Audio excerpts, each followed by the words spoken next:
শিশু আসিয়া ধর্ষণ হত্যা মামলায় প্রধান আসামি হিটুর মৃত্যুদণ্ড, বাকি ৩ আসামি খালাস। রায় পর্যবেক্ষণের পর আপিলের বিষয়ে সিদ্ধান্ত।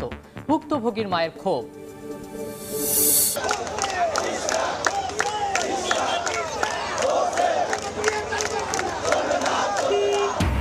ইশরাককে ঢাকা দক্ষিণ সিটির মেয়রের দায়িত্ব বুঝিয়ে দেওয়ার দাবিতে সচিবালয় অভিমুখে লং মার্চ। প্রেস ক্লাব ও গুলিস্তান এলাকায় যানবাহন চলাচল ব্যাহত।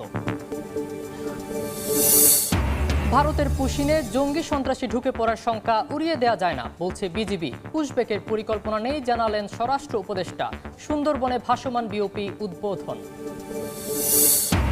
যারা ক্ষুদ্র ঋণ নিয়ে ভুল ধরত তারা ব্যাংকের টাকা নিয়ে পালিয়েছে, বললেন প্রধান উপদেষ্টা। মাইক্রো ক্রেডিট ব্যাংক আইন করার তাগিদ, এমআরএ ভবন উদ্বোধন।